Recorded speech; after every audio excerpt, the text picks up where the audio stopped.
Good afternoon, and thank you for joining us for the Holocaust Center for Humanities Lunch and Learn program. A live transcript for this program is available on Zoom for anyone who would like to use it. Click Live Transcript at the bottom of the screen and click Show Subtitles.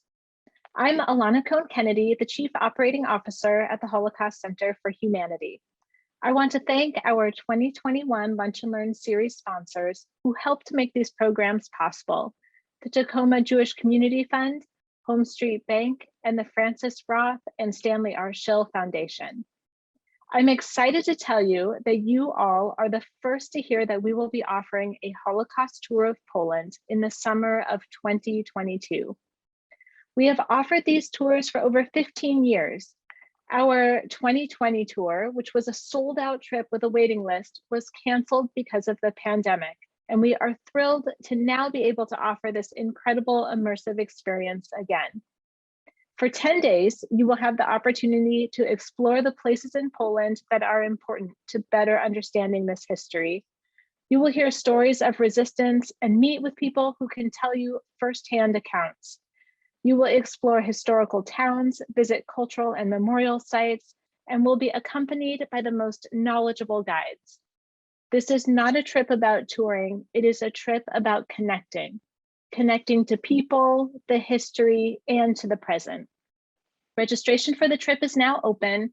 Please check our website for details, or there's a link in the chat. Today's Lunch and Learn program is the first in our winter series. We have an incredible lineup of programs that will take place the first and third Tuesdays now through February. When the Holocaust Center was founded by local survivors in 1989, the Center Speakers Bureau, comprised of survivors willing to talk about their experiences in the Holocaust, was the heart of the organization.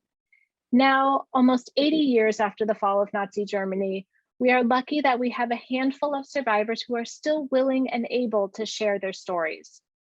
While Holocaust centers around the country are seeing their speakers bureaus shrink, our Speakers Bureau is growing. And this is in large part because of the work and dedication of Lori Werschel-Cohen. For more than 20 years, Lori has worked at the Holocaust Center, and over the past few years, it has been her vision and mission to work with the children and grandchildren of survivors to research their family stories and condense these large histories into presentations that can be shared in the classroom and with the public. She is training the descendants of survivors to carry on the stories. And this is no small task. Because of Lori, our Holocaust Center is ahead of the curve, as Holocaust centers around the country are just beginning to think about preparing the next generation. We already have a Speakers Bureau of more than 30 descendants of survivors, giving presentations that have been fact-checked, researched, and prepared. We have the opportunity to hear one such story today. Last year, our Speakers Bureau reached audiences of over 6,000 people virtually. This year, it will be even more as they are meeting with students and other groups both in person and online. There is nothing like hearing the stories firsthand. And it's my pleasure to have with us today Rolf Gompertz, the son of survivor Rolf Gompertz, and a member of our Speakers Bureau. Rolf Gompertz was born and raised in Southern California in a place he likes to refer to as a suburb of Disneyland. His father, Rolf Gompertz, the subject of today's presentation, had a long career at NBC Burbank and worked as an author and educator. Like his parents, Ron went to UCLA, but unlike his parents, Ron studied mechanical engineering and recently retired from a long international career in high tech. Along the way, he wrote 3 novels under the name R.S. Gompertz, one of which, Life's Big Zoo, deals with growing up where the bright lights of the 1960s met the shadow of the Holocaust. Ron is happily married, and he and his wife have 2 adult sons and a delightful daughter-in-law. Ron's father, Rolf, now 93 years old, used to present his story of growing up in and escaping from Nazi Germany, and Ron is honored to carry on this tradition as a legacy speaker for the Holocaust Center for Humanity. Ron will take questions at the end of the program. Please type in your questions at any time into the Q&A box at the bottom of your screen. Ron, thank you so much for being with us today, and I'll turn the program over to you. Thank you so much, Ilana, and thank everyone at the Center for the amazing work they do. I'm going to start my presentation now, and I want to make sure that I get that right. I'm streaming to you live from the Seattle area, and I'm very grateful to those of you who've called in to watch this program live, but I'm also grateful to those of you who will see it in the future. Hey, Ron, it's Richard. I'm afraid you've shared the presenter view, so you're going to have to unstop the share and start it again with the slides instead. Oh, sorry about that. Okay, well, no. Here we go. Yep, exactly right. My bad. Off to an illustrious start. Is that better? Much better, thank you. Okay, miracle of editing. That won't be in the final cut, I hope. So hello again, and I'm going to share my father's story, which is a story that he used to share across the Los Angeles area to temples and mosques and churches and schools, police academies, military installations. And in the later years, he was a regular speaker at the Wiesenthal Center Museum of Tolerance in Los Angeles. And you can see him in this picture in the middle of a group of young attendees to one of his speeches. So why do I do this? Well, first, I'm proud of my heritage, both my Jewish heritage and being the son of an immigrant. And I want to share this history to honor my father, who shared it so well and so widely, but I also want to make sure that we learn from history, because as is often said, if you don't study history, you're doomed to repeat it. So this is a story that the center helped me put together with a lot of documentation and the beautiful PowerPoint presentation I'm giving. And in the current slide, you see a picture of my father holding up an iron cross. So I'll give away a little bit of the story in advance. That was an award that his father received for his service in the German military in World War I. That was an award for valor that my grandfather, Rolf Gompertz, received for his military service.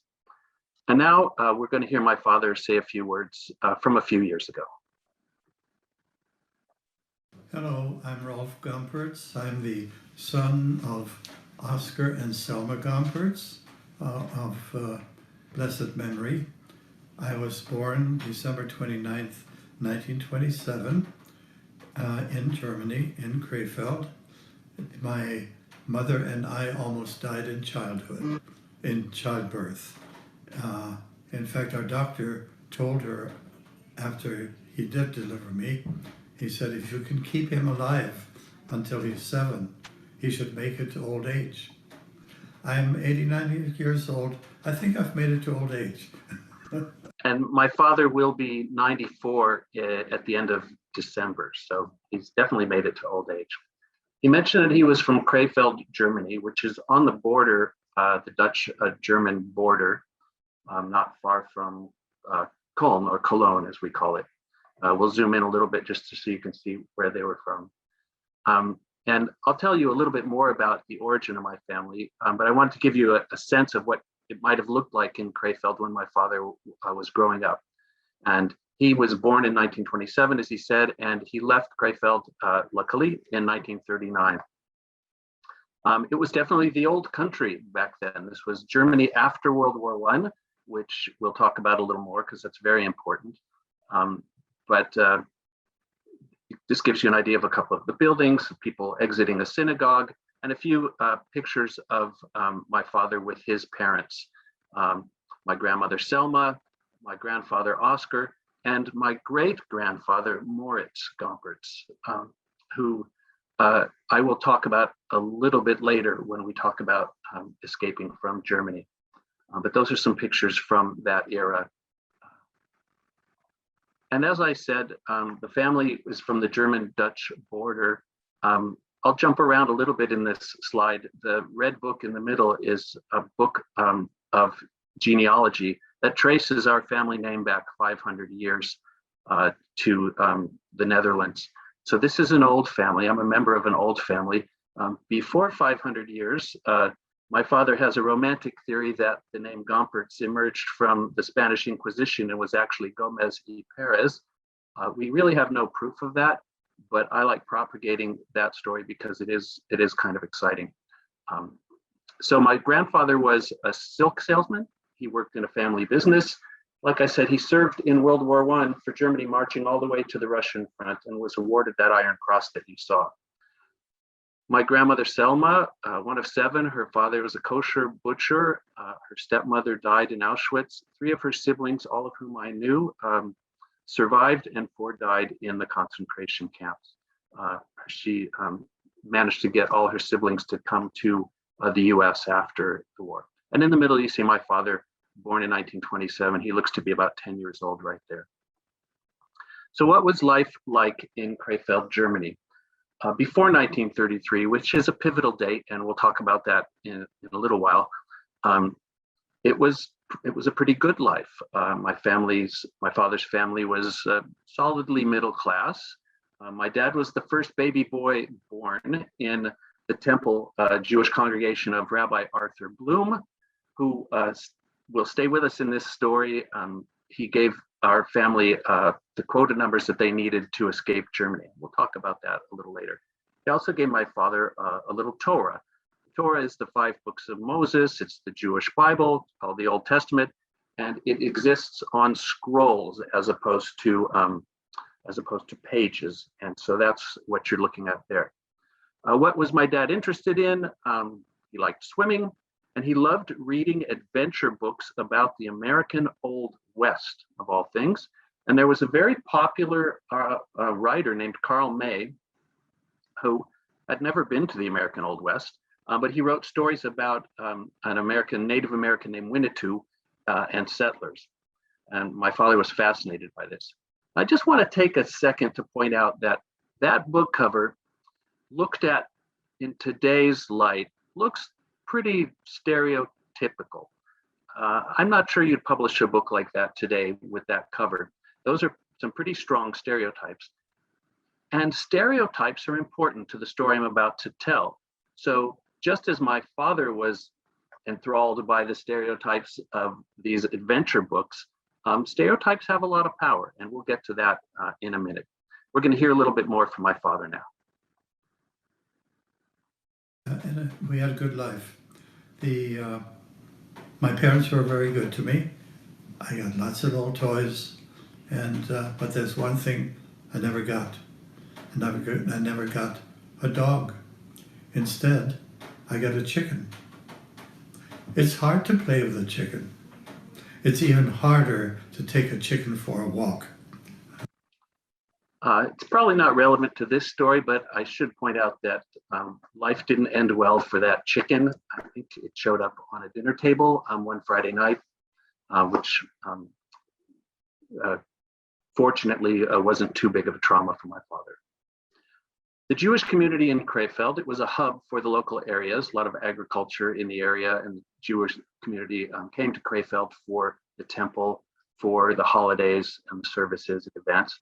There were about 1,500 people Jewish people living in Krefeld. But anti-Semitism was on the rise. Anti-Semitism in the sense of discrimination and intolerance towards Jews. As my father was growing up, even as a young boy, anti-Semitism was growing. There was a lot of resentment about Germany losing World War I, which we'll talk about in a minute. But when countries have economic and political difficulties, they often look for scapegoats, and the Jews were one of the scapegoats. So we're getting into the ambience that my father experienced in growing up in what is soon to become Nazi Germany. So Germany after World War I, to give just a quick recap of the history, Germany had started World War I, lost World War I, and was made to pay for World War I with money they didn't have, in a nutshell. And this really crippled the country. My grandfather remembered such runaway inflation that you could walk into a store with a pile of money, and by the time you walked out, the prices would have gone up. He had some stamps that had stamps on top of stamps on top of stamps, because the prices weren't just kept changing. So terrible economic hardship on the German people, lots of unemployment, lots of anger at the outside world for having imposed these terms on the armistice. And in times like that, we've seen that in our own country, people look for scapegoats. Who's to blame? Certainly not us. Somebody must be to blame for that. And so the Jews were one of many scapegoats. Socialists, communists, pretty much anybody who was different started receiving a lot of blame. What we see in the pictures is a unemployment line in the lower left in 1932. The text on the wall says, "Vote Hitler." So Adolf Hitler is coming into the story now. He's running for office with his Nazi party that he'd been organizing all this time. And in 1933, the Nazis come to power, which is the picture we're showing here. Hitler speaking to the Congress, or the Bundestag, in Berlin, 1933. So democratic election, the Nazi party wins. Mysteriously, the Reichstag, which is sort of their Capitol building, catches fire. It's blamed on agitators. That's a factor in Hitler being awarded absolute power within a couple of months of the election. So we went from a democratic country to a dictatorship pretty quickly here. And I should point out that Germany had a long history of being a very civilized country, a very learned and scholarly country, very warlike country. So it's the sort of place that you might not expect a dictatorship to emerge, but given the hard times they were experiencing, I suppose it's not surprising. My dad's going to talk about, understanding or realizing that he was growing up in the Nazi environment and experiencing discrimination now. We were really shocked as adults and even as children that the Nazis were coming after us, because we really, for no other reason than we were Jewish. So that was enough, and it didn't matter whether we were Orthodox Jews or Reformed Jews or conservative Jews or believing Jews or non-believing Jews. As far as the Nazis were concerned, a Jew is a Jew is a Jew, and they were all to be persecuted and annihilated. And that was the basic setting and attitude in which, and this is how the society changed, because all of a sudden the Christian part of the society had to be very careful to continue with any Jewish friends which they had, because they did not want to be known as friends of the Jews, because anyone who was known who became known that way was in trouble with the government, with the Nazi government. So that also resulted in things happening all over the city. In restaurants, signs went up. Restaurants, swimming pools, parks, vacation spots, Jews not wanted, Juden unerwünscht. I want to pause here. I've got a slide about anti-Semitism, but I'm going to speak a little bit to what my father was just talking about. Hitler, of course, didn't come to power overnight. The Nazis didn't just show up from one day to the next. That was a movement that built over time, and its roots were in the misery and prejudices of the German people. And it came to power offering simple solutions to complex problems, and offering people a scapegoat for what was mostly their own fault and the fault of their government. Now, my dad is growing up as a kid in this environment. So if you can imagine growing up as a kid and you're being bullied by the bully down the street, that's something many of us have some familiarity with. But here he's being bullied by the state, and it is legal. And when I talk to students in an auditorium or a classroom, I try to give them the sense of, what if we said the 2 or 3 people in the front row were okay to bully by the rest of you? The rest of you can bully them all you want. It's legal. In fact, it's encouraged. And that's kind of the environment that he now finds himself in as a kid of 7, 8, 9, 10. He mentioned Jews not being allowed in swimming pools. And I mentioned that he loved to swim. Just an example, he found a swimming pool and it did not have a no Jews sign. most facilities, public facilities, had barred Jews by this time. So he ran home, got in his swimming stuff, and went for a swim, and started drowning in the deep end. So he's splashing and coughing and fighting to get over to the side. And when he finally manages to pull himself up onto the side of the pool, the lifeguard then gets down from his seat and comes over to him and says, "No Jews allowed."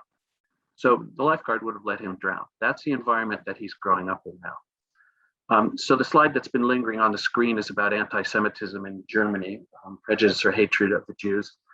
It's nothing new. There's lots of precedents for this, dating back many, many years. The Nazis had this notion that they were the master race. They called themselves the Aryans. They held huge, enormous rallies where Hitler would give loud speeches. He was a very effective speaker. He was mesmerizing, and the crowd would cheer and shout in unison. And his goal was to racially purify the German people. He wanted racial purity. And Jews and others were considered a threat to that purity. And so they started looking back generations to find Jewish blood, in quotes, to start rooting out anyone with Jewish blood. The upper right-hand picture is a dog on a bench in Vienna, Austria, and the bench says only for Aryans. In other words, dogs are okay, but non-Aryans are not. This next image, two images, this gives you an example of what I was saying of state-sanctioned bullying, state-sanctioned discrimination. These are propaganda images. The one on the left shows a Jew looking evil. It's supposed to be a banker. They blame them for the war. Who is to blame for the war? And the one on the right shows the ideal young Aryan man, young Aryan adolescent, fight for the Fuhrer and the people. The kids were organized into scout troops known as the Hitler Youth, the Hitler Jungen, and they were basically being trained to be the future of the Nazis. Many of my father's friends ended up in the Hitler Youth. He lost most, if not all, of his non-Jewish friends. He was no longer able to go to school. They couldn't even go to the barber shop, but their family barber used to sneak over to the house once every few weeks and give them a haircut at night. So the rest of society now had to shun the Jews or be shunned themselves, or worse, be persecuted. So it takes a turn for the worse on a night known as Kristallnacht, the night of broken glass, which was really a dress rehearsal for the Holocaust. November 9th, 1938, nationwide in Germany, Nazis and so-called brown shirts, their followers, had carte blanche to loot and destroy Jewish homes, synagogues, businesses, smash up offices, set synagogues on fire, as you see up in the upper right, vandalize, beat, and even kill Jews. 30,000 men were arrested and imprisoned in concentration camps that very night. And now we're going to hear my father in two segments talking about Kristallnacht.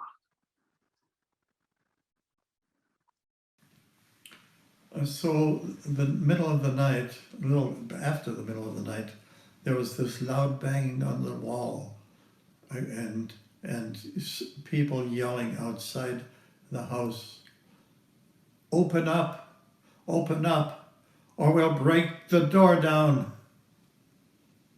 And when my folks heard that, and I heard that, our apartment was on the second floor, and my folks came out of their rooms, and there was a staircase leading down to the front door, and they didn't know what to do.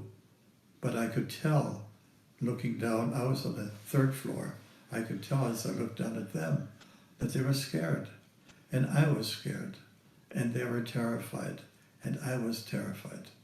And the pounding never stopped.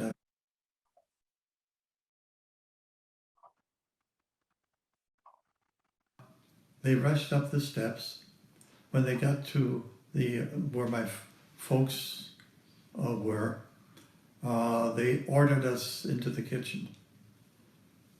They said, and my mother yelled at them, "No, no, we won't be locked up." And then we all ran away from them. And we ran away through the rooms, and the Nazis chased us as we were doing that. And my father ran into the study where he had a desk, and he got to one of the drawers, pulled out the drawer, opened it up, and found his Iron Cross, which was his medal, a medal of honor from World War I when he served in the German army.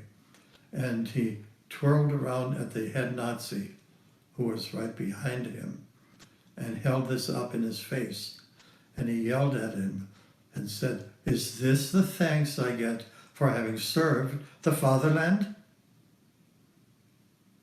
And there was a moment of silence, a long moment of silence, what seemed like an eternity. And suddenly the leader looked at his men, motioned them to leave, and led them out of the house, down the stairs, out of the house, and into the black night. They rushed up the steps. I often think of that moment when my grandfather pulls out his Iron Cross. And if this were a movie, that's where the music would have built and then gone silent. And as an audience, I think we would be at the edge of our seat wondering what happens next, because it was certainly within that head Nazi's power to just bash my grandfather's head in with the butt of a rifle, to arrest him and the family, set the house on fire, whatever he wanted to do.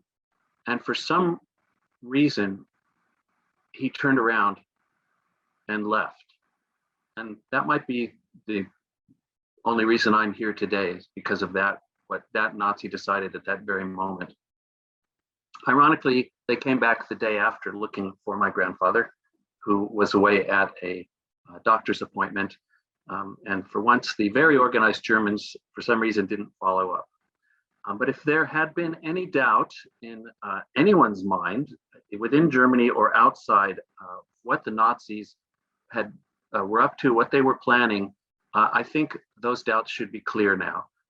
The Nazis had a very dark and violent plan for the Jews.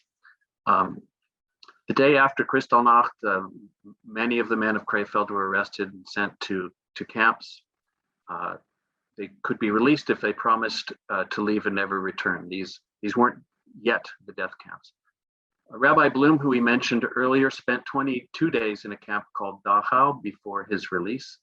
We will talk about Rabbi Bloom another time in this presentation. But like I said, this was the dress rehearsal for the Holocaust. And I'm sure that previous to this, Germans and Jewish Germans might have been thinking, oh, the pendulum will swing back, this too will pass, it's just politics, everything will settle down. But after Kristallnacht, I think there was no doubt, and everyone must have been trying to find a way to get out. But getting out wasn't easy. So most people know the story of Anne Frank. I'm really gratified that when I talked to 8th graders, they have read Anne Frank's Diary of a Young Girl. And as part of her story, we learn that you can't just leave the country, you need permission to leave.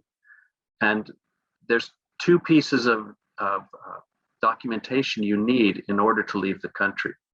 One is permission from the Germans, which is called a quota number.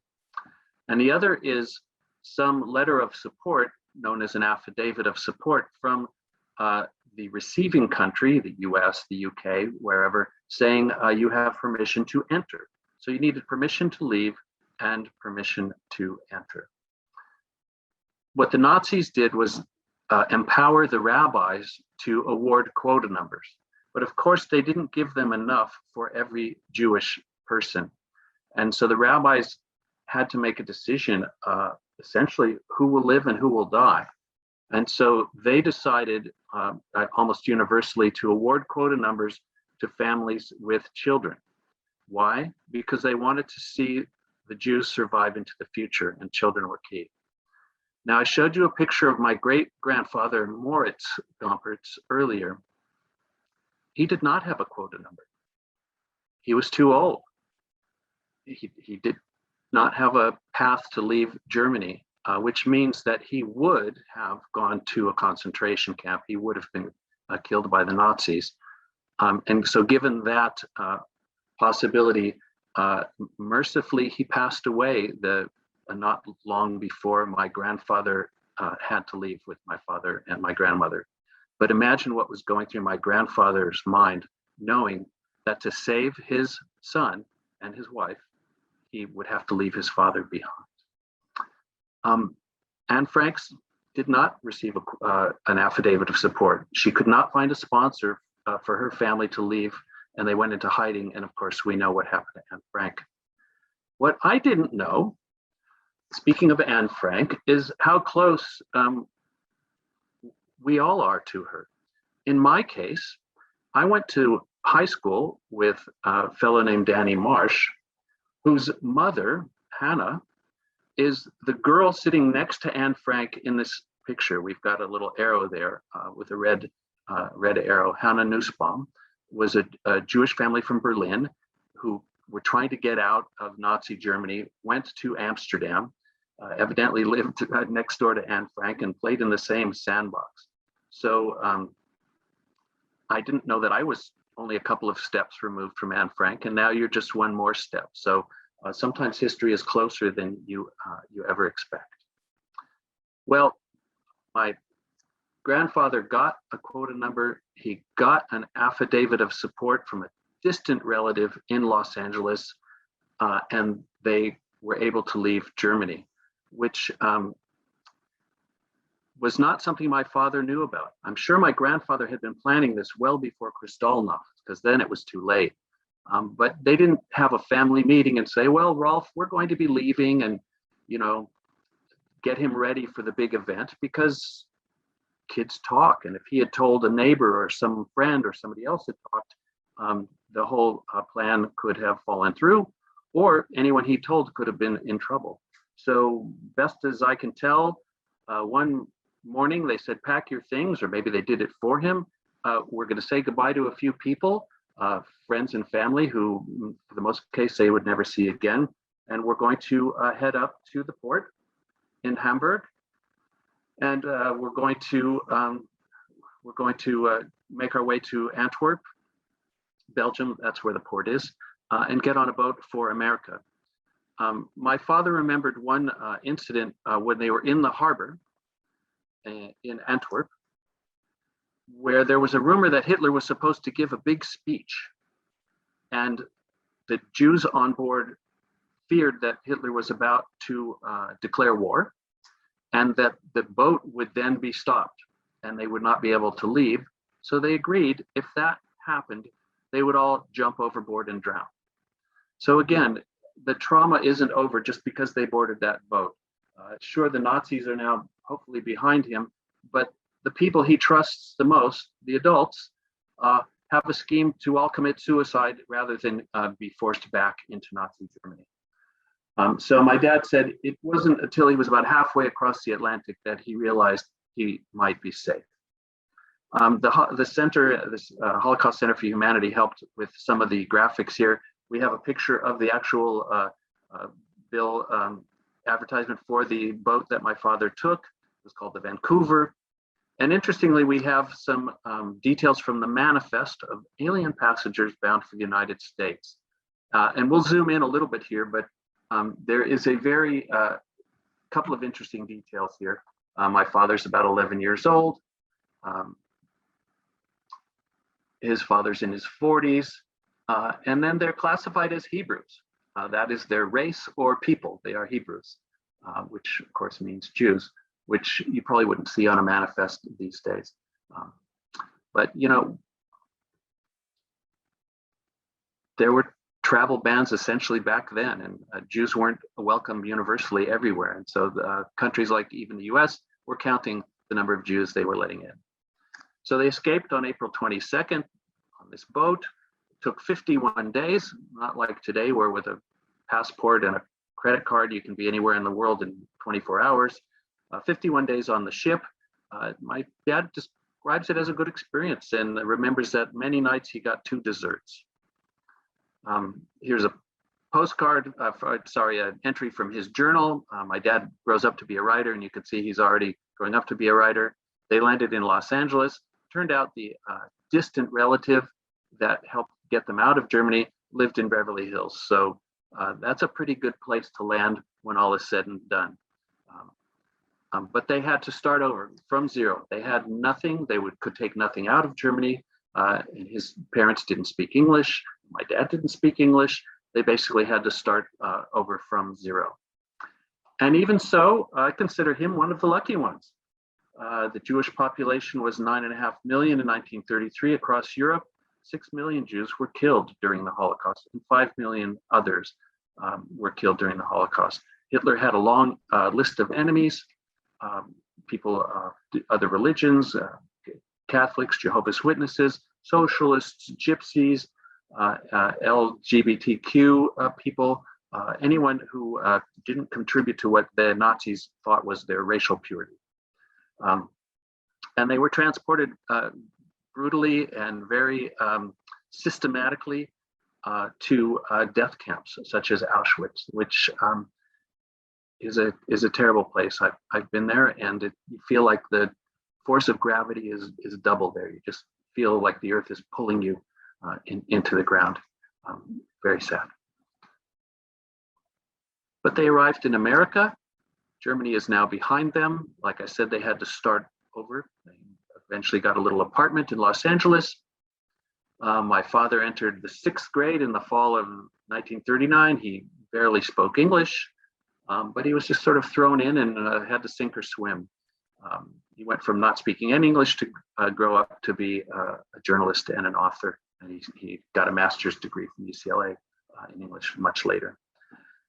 Oddly, when World War II started, my family had to register with the government, the US government, as resident aliens, and they were not allowed to travel because they were Germans.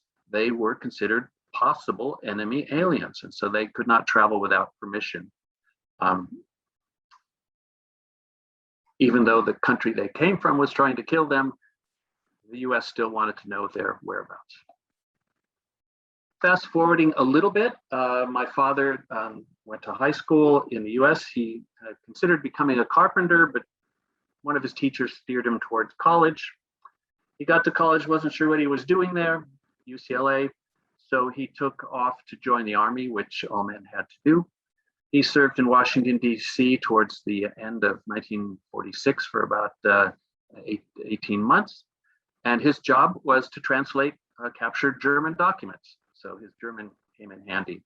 I'm going to talk about something that happened during his service in a minute, but just to finish this particular slide that shows my father and mother getting married, and Rabbi Bloom, the fellow that's been along for this story now a couple of different points, had also made it to America. He ended up in Amarillo, Texas, and he flew out to marry my father and mother, Rabbi Bloom, my mother, Carol Jean Brown.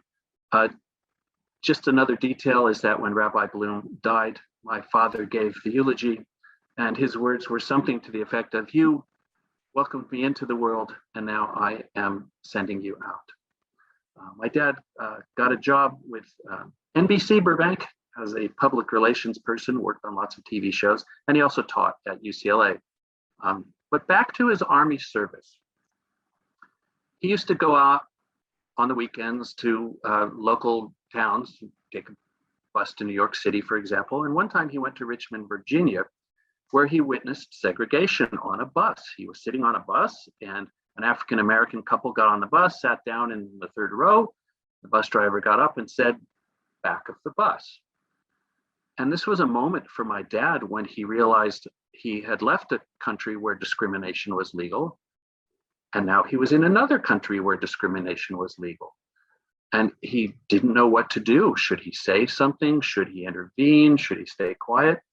And he stayed quiet. But that incident stayed with him for a long time, that he had chosen to be a bystander as opposed to an upstander, as opposed to doing something about it. And I'll get back to that in a minute. So my parents had 3 children. I'm the oldest. I have a brother and a sister. And the Holocaust cast a long shadow. I don't remember not knowing about it. It wasn't used to terrorize me, though I feel like we did see a lot of very scary documentaries, and certainly in our religious education, we had lots of survivors as part of our congregation, people with numbers on their arms that the Nazis had tattooed there. And so it was really something that was something I was aware of. And I did meet all the survivors from my extended family, very few of whom made it out. And I also experienced anti-Semitism in this country. So it's something that's still with us. So given that incident on this bus, when my father witnessed segregation and chose not to be a hero, I think that really shaped his mission in life. In addition to his work and his family, he wanted to spread the word. He wanted to make sure that this kind of thing didn't happen again. And so he developed, he wrote books, and he developed the lectures, and he toured a lot to educate people about what had happened, believing that education was probably the best vaccination against future intolerance. And then around 1987, he was invited back to Germany. Here he is giving a talk. The students of one of the schools in his hometown got some funding and started a project to bring back the survivors 50 years after they had left, 50 roughly. And my father at first didn't want to go, but he felt he had to go. And they asked him to speak, which he felt was a terrible burden, because what do I say? I can't come and offer forgiveness. He wasn't there to absolve people. And he also recognized that many of the people he was talking to were the children or even possibly grandchildren of the perpetrators, the children and grandchildren of the Nazis. So they weren't guilty for what had happened. The sins of their fathers weren't to be visited on them. And so he remembered the incident on that bus in Richmond, Virginia. And he said, if I'm being honest, I can't say what I would have done if I hadn't been a Jew. I don't know if I would have been a hero or if I would have stayed quiet, because it's easy to be a bystander and pretty scary to be a hero, especially when it can cost you your life. So on that trip, he visited his old home, which I've also visited. In fact, I took that picture. And he went to the graveyard in Krefeld, where there are lots of people with my last name buried. I've been to that graveyard. Wasn't in great repair when I got there. A lot of the tombstones had fallen down, but my father went there and prayed in the graves of his ancestors. So like I said, he made it his mission to look for our common humanity, to look for the common roots of all our religions and all our beliefs, in the hope and belief that with education and with acknowledging our common humanity, we wouldn't turn against each other again, like he had witnessed and he had grown up with. Just want to say that given the trauma that my father experienced and the loss that he experienced, it could have easily turned him into a negative person, could have turned him into an alcoholic, a wife beater, a child beater, a drug user. It could have really warped him. And somehow he emerged as an optimistic, a loving, and hopeful person, as did many of the survivors that I met.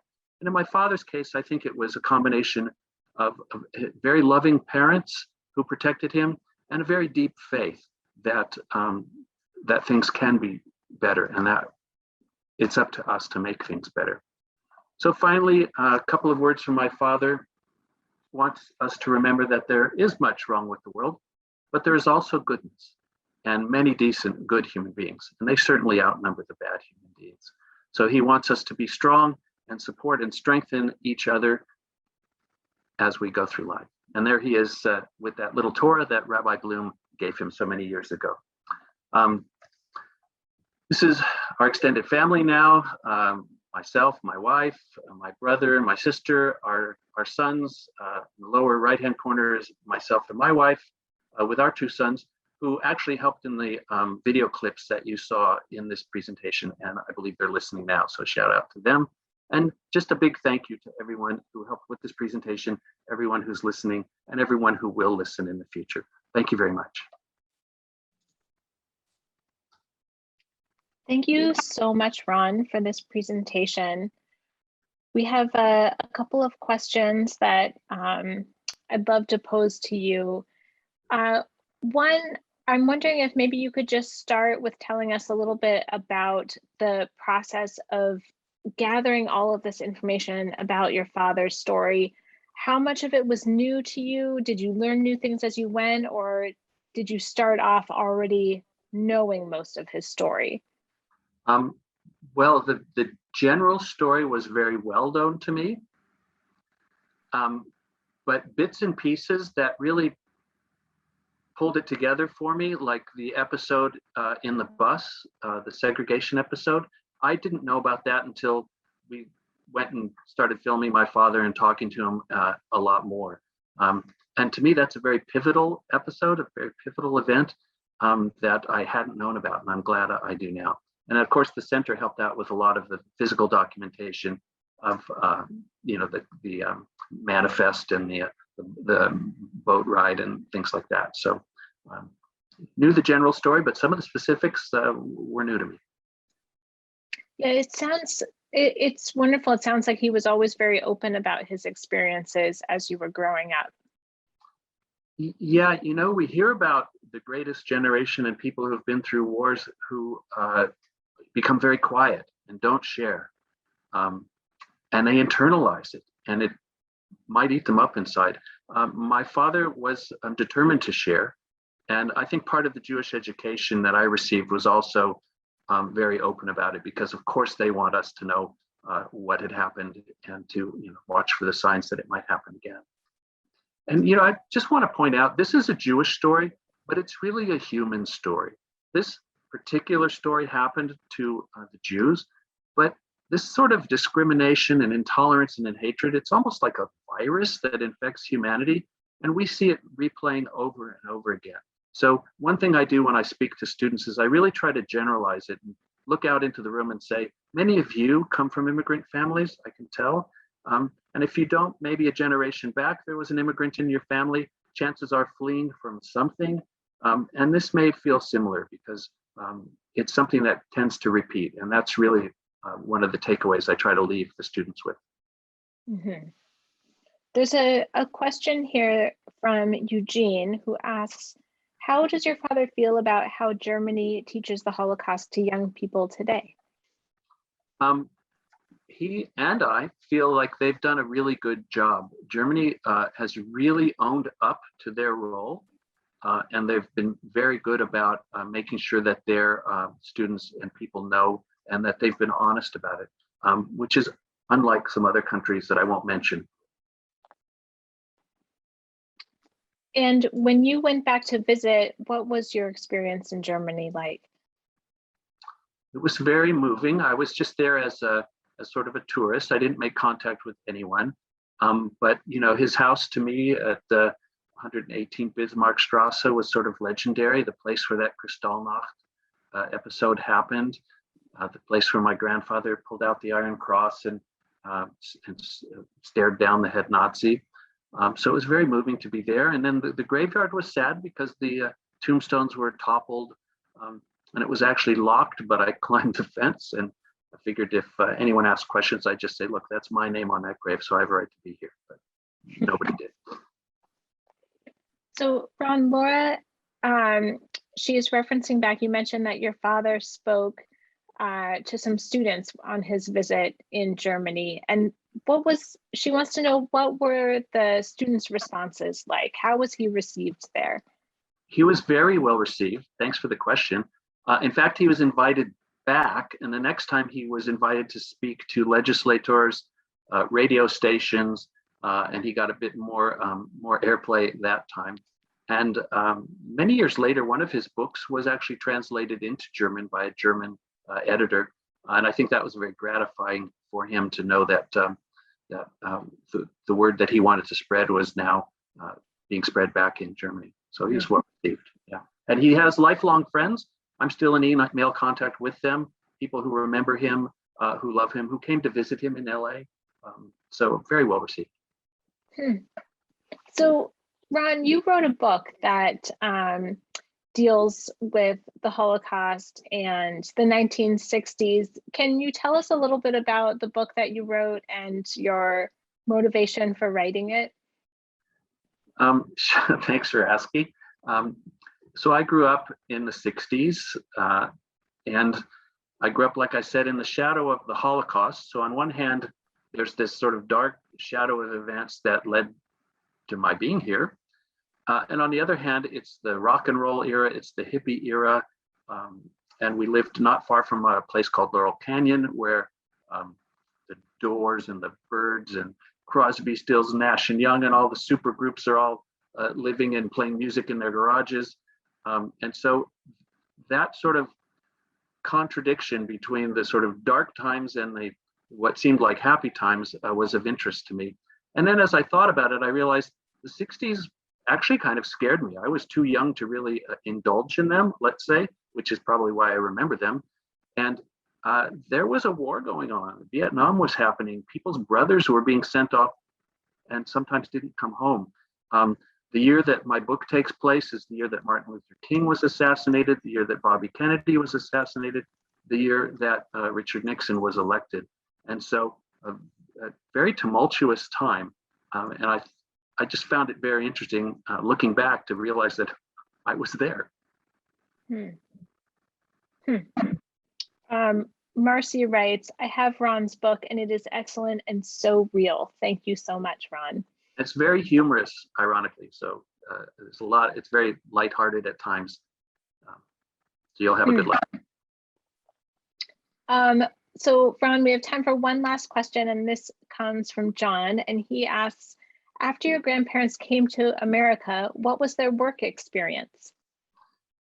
Well, my grandfather had been a silk merchant, and he traveled. He had one of the first automobiles in his town. His father looked at it and said it would never replace a horse. I think they were solidly middle class. They came here with nothing and had to learn English. And he got a job as, I believe, an accountant or kind of a business guy, business manager in a pottery factory. But basically my grandmother got a job selling makeup door to door, kind of like Avon or something like that, Mary Kay kind of thing. But they basically, because my grandfather had business experience and he was really fast with numbers, he managed to find a job. And I guess they were able to scratch out a living and, you know, make the rent and put my father through school. But they had to start over with nothing. Ron, you had one quote in your presentation that I wrote down because I think it's so powerful and timely. And you said, education is the best vaccination for future intolerance. And I love that quote. I wonder, is there anything else you'd like to leave us with today? Just that when you have a chance to be an upstander and not a bystander, please speak out when you see intolerance, discrimination, when you know something is wrong, because these sort of things happen one little bit at a time, and then it seems like overnight society's gone to the dogs, but in fact it's lots and lots and lots of little events, and we all witness them every day in the post office, in the supermarket, at school, in the neighborhood, and we need to speak up. So please be an upstander. Thank you so much, Ron. We really appreciate you being here today and are so honored to have you as part of our Speakers Bureau. Thank you all very much. Thank you. And thank you to everyone today for joining this program. Today's presentation was recorded and you'll find it on our website starting tomorrow. Programs like these are possible because of the generous support of our donors. So if you found today's program interesting, please consider making a donation to help support more programs like this one. And you can make your donation quickly and easily on our website. I'll post a link in the chat in just a moment. Here we go. I want to give a special thank you to Richard Green, our Museum and Technology Director, who's running the technical side of this show, and also a huge thank you to our CEO, Dee Simon, and to our entire team, Lori Werschel-Cohen, Paul Regelbrug, Julia Thompson, Morgan Romero, Amanda Davis, Katie Lawrence, and Devonshire Lockheed. Please join us in 2 weeks on the third Tuesday of November, November 16th, for the second program in our winter series entitled Concentration Camps Before Nazi Germany with author and scholar Andrea Pitzer. Before the death camps, a concentration camp system had existed for years in Nazi Germany. And before those early Nazi camps, places called concentration camps had existed for decades around the globe.